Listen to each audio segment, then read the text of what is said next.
Shelmet and Karrablast Community Day is this weekend. And along with 3 times catch XP, we have a whole boatload of other reasons why you don't want to miss this event, so let's talk about it. Okay, this event is Sunday, February 9th from 2 to 5 p.m. local time, in which both Karrablast, the clamping Pokemon, and the snail Pokemon Shelmet will be spawning. They'll be spawning everywhere in the wild with a shine rate of 1 in 25. We'll have the bonuses of 3 times catch XP, 3-hour instances, and lure modules activated during the event, 2 times catch candy, 2 times chance of getting an XL candy when catching Pokemon for trainers above level 31, 5 snapshots taken during the event for snapshot encounters with Shelmet or Karrablast, and exclusive trade bonuses going down from 2 to 5 p.m. local time, including the bonus of 50% less Stardust for trades, and you can make 1 extra special trade for a total of 2. You will have until 10 p.m. on February 16th from the start of this event to evolve Karrablast into Escavalier to get the Legacy Charge Attack Razor Shell, and Shelmet into Accelgor to get the Legacy Charge Attack Energy Ball. We'll also have exclusive field research tasks during the event with the task Catch 3 Shelmets or Karrablast to get you an encounter with a Karrablast, a Shelmet, Great Balls, Ultra Balls, or Stardust. There'll also be a rare field research task and get you an exclusive Shelmet or Karrablast with the Dual Destiny Community Day background. These tasks will include trade a Pokemon, complete a party challenge, or win a 5-star or higher raid. So if you want those exclusive backgrounds, you can get them from there. There'll also be a free timed research during the event that will include a encounter with a Karrablast and a Shelmet with the Dual Destiny background, and a $2 Community Day special research that's ticketed. I still can't believe they increased the price on these. This is a special research, so you can complete it anytime, but this special research will get you encounters with 2 Karrablasts with the background, 2 Shelmets with the background, a premium battle pass, a rare XL candy, and other rewards. Do note not all the Karrablast and Shelmets from the special research will have the exclusive background if we're going based on how the World Community Special Research worked. Finally, there'll be exclusive showcases during the event, most likely featuring Karrablast, Shelmet, and their evolutions Accelgor and Escavalier. So drop in your biggest ones to try to win those or be in the top 3. There'll also be an exclusive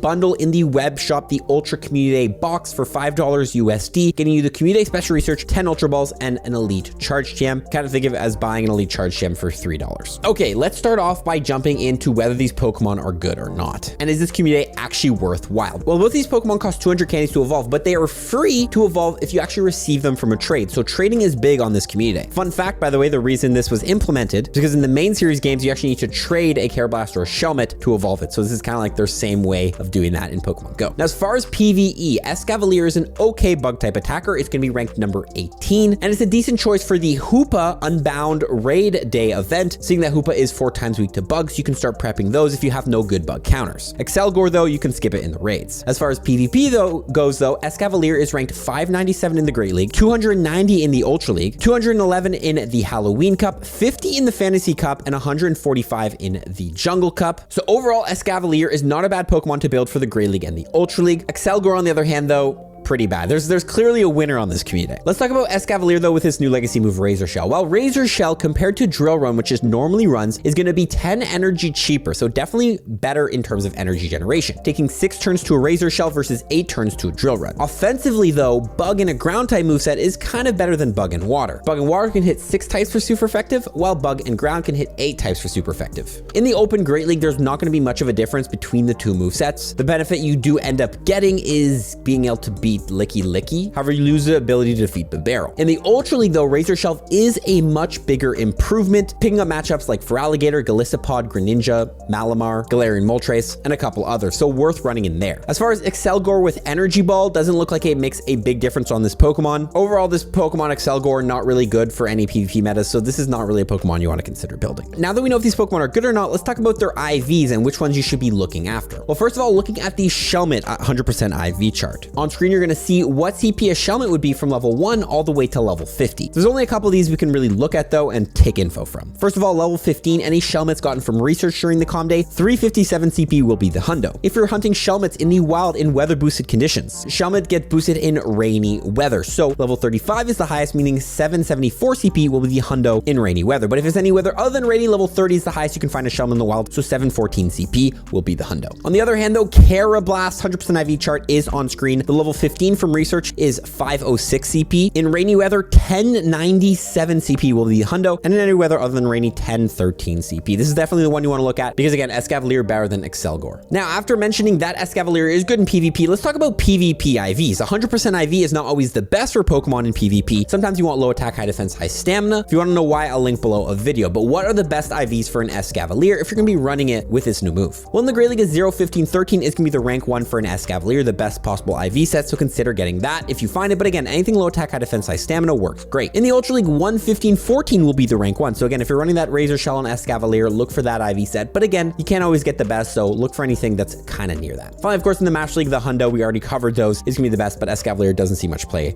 in the Master League. Now, to properly get these Pokemon to this meta-relevant state, you're gonna need candies to power them up. And especially since there's 2 of them, what's the best way to grind candies during an event like this? Well, first of all, use Pineapple Berries. Regular Pineapple Berries multiply catch candy by 2 and Silvers by 2.33. You can also Mega Evolve a Pokemon. If you don't know when you Mega Evolve a Pokemon, any Pokemon you catch that shares a type with the Mega, you'll get more candy, XP, and XL candy for catching Pokemon of that type. Of course, these Pokemon are bug types, so the Megas you can Mega Evolve are going to include Mega Beedrill, Pinsir, Scizor, Heracross, and Primal Kyogre. Just to show how effective this is, if you catch 1 Shelmet or Karrablast with a Pineapple Berry and an active level 3 Mega, you will earn 14 candy from 1 catch. And these Pokemon are 200 candies to evolve Pokemon if you don't trade them, so definitely worth using the Pineapple Berries and all these candy tricks so you can make sure you get enough candies to make all these evolutions. Trading is another way to grind candy. Every time you trade away a Pokemon, you'll get 1 candy. If the distance between where those 2 Pokemon were caught is between 10 and 100 kilometers, you'll get 2 regular candies. And if it's greater than 100 kilometers, you'll get 3 regular candies and a guaranteed XL candy. So holding onto these Pokemon, trading them is a very effective strategy to grind candies. And also those evolutions are going to be completely free after. So you can evolve them after you trade them to grind XP. Every evolution you make is 1000 XP. So evolve 100 of these, that's 100,000 XP. On Lucky, 200,000 XP. And these can be completely free evolutions because all you have to do is trade these Pokemon. Very, very, really relevant strategy for grinding XP. Plus, you do get 2 special trades during the event. So just trading 2 shiny Karrablasts or Shelmets, any extras you might have, you never know, they might go lucky, because if you don't know, anytime you trade a Pokemon, it's a good way to re-roll IVs. We recently made a video about the odds of getting a Hundo from a lucky trade. It's 1 in 64. So if a Pokemon goes lucky from one of these trades randomly, there's a 1 in 64 chance you can end up with a Hundo Karrablast or Shelmet, or even a Shundo if you end up making that special trade of a shiny. Don't sleep on trading. It's amazing during this event. Finally, go ahead and transfer Pokemon. It's another great way to grind candies. Any of your bad IV Shelmets, you can go ahead and transfer. You're gonna get 1 regular candy. The next 2 times transfer candy event is most likely gonna be in March, so it might not be worth holding onto your Pokemon, but if you wanna wait and hold onto these Pokemon, you can until March. But if you don't have the patience or space like I do, just transfer them. It's 1 extra candy. You take it. Let's talk about Platinum Medal tips. You need 35 Platinum Medals, go from level 48 to 49 in Pokemon Go. Which one should we work on during the event? Of course, the Bug Catcher Medal, catch 2,500 bug types, and great medal to go ahead and work on. They're everywhere in the wild. We have the Picnicker Medal, use a lure module to help any trainer catch 2,500 Pokemon. A great medal to work on, especially with the 3-hour lure modules. Be the first person to drop a lure in your busiest area. Everyone's going to be coming in, catching Pokemon off that lure, helping you work on this medal. We do have 5 snapshots during the event, so take them for your cameraman medal. Have 400 encounters and go snapshot. We have the Pokemon Ranger Medal, complete 2,500 field research tasks. A very easy to medal do during calm days because the task is catch 3 of the wild spawn, and the wild spawn is everywhere. You can grind through field research tasks. If you end up playing with friends, you guys might as well party up to work on your Life of the Party medal, complete 200 party challenges. These can also get you some extra encounters with different Pokemon. Definitely worth doing this if you're going to play this event with friends. Also, we do have to mention the Gentleman Medal. This is obviously an amazing event to trade during or trade after. Wait till after the event and trade to work on this medal. Now, if you don't own Campfire, there's exclusive community ambassador meetups. If you go to one of these, you can work on your community member medal. Check in at a community ambassador meetup 100 different days. We're going to talk about another reason why you want to go to these meetups in a bit, but definitely highly recommend you attend